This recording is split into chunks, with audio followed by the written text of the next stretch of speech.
Hey YouTube, this is LDS Reliance. Hey, this is going to be a follow-up video to the video I did last summer or last spring for the raised garden bed. This year, live in a different house and doing a new one. And I'm going to do it a little bit differently than I did last time. I'm going to make them a little bit taller and make more of them. I've already started making them. This is what the finished product is going to look like. This one's 8 feet long by 2 feet wide, and then it's 18 inches high. So you know, these are 6-inch boards, and there's 3 of them. These posts in the side are just kind of give it some strength and allow it to tie it all together. This is actually upside down. These are going to go into the ground to kind of anchor it in place a little bit. Anyway, I've already done an 8 foot by 4 foot piece. I've done this 8 foot by 2 foot, and then I'm doing another 8 foot by 2 foot with the rest of this wood. Just thought I'd kind of give you guys a rundown on how I put these together. It's super simple. I'm kind of embarrassed that I'm doing a how-to on this, but this is 2 inch by 2 inch cedar.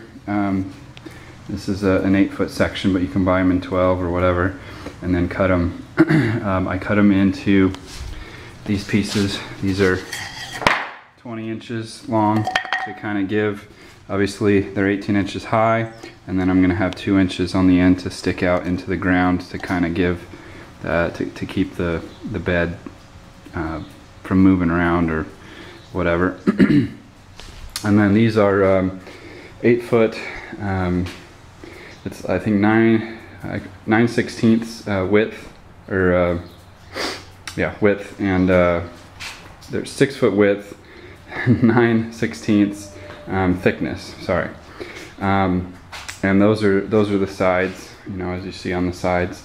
And then from the same material from these other planks, I will cut these. These are the sides, the 2 foot pieces on the sides, which are right here. So anyway, very simple design. First, I just kind of, and I'm using these outdoor decking screws. These are 1 5/8 inch, and pretty much just screw it all together, leaving, you know, enough room on the side for the side pieces to come in, so that you've got a nice, I'm going to be looking at these from the side from my house, so I won't see any gaps or anything, like you see on the sides. Not that it's the end of the world, but I just wanted everything to kind of be clean on the length sides. And anyway, the reason I did 8 by 2, these are great for the things that the vegetables and that need to be planted in rows. So I can get like 2 rows of peas or beans or something that you can kind of do in rows.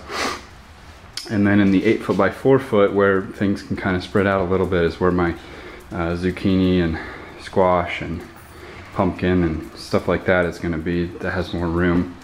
And then this other bed, I think I'm going to do a row of tomatoes on creepers or whatever. So anyway, that's kind of the video. I'm going to show what they look like when they're fully completed with dirt and everything planted in my backyard.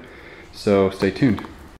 One other thing I wanted to mention while we're kind of in the development stages of this, what you need to do before you ever build something like this. Obviously, I'm building these a lot deeper than I did last year, a lot bigger, and you need to understand, especially if you're going to go out and buy topsoil like this, is you need to know how much topsoil you're going to need. So they usually come in 40-pound bags. So roughly 40 pounds of topsoil or potting soil is roughly equivalent to 1.25 cubic feet. It's not a hard and fast rule, but it's going to get you in the right ballpark. So you need to calculate the volume of your bed before you before you build them, so you know how much dirt you're gonna need and you know how much this is gonna cost. In my area, this bag right here costs $1.25 at Home Depot. So this particular bed right here being 8 feet by 2 feet by 1.5, that's 24 cubic feet, and which roughly equates to just a little over 19 of these 1.25 cubic foot bags. Notice how small this bag looks compared to this. I mean, you're gonna need a lot of dirt. So make sure you understand these costs. I mean, it's not a huge deal, 20 bags, you know, it's gonna run you about $24, $25 plus tax, whatever.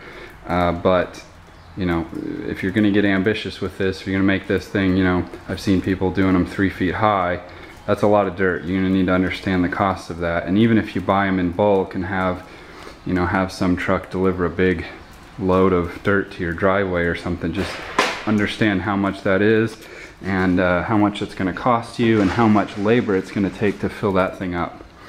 So anyway, just wanted to give you a heads up on that while you're designing your own, or while you're watching me, because this is going to be a lot more dirt than last year, a lot more expense. Thanks.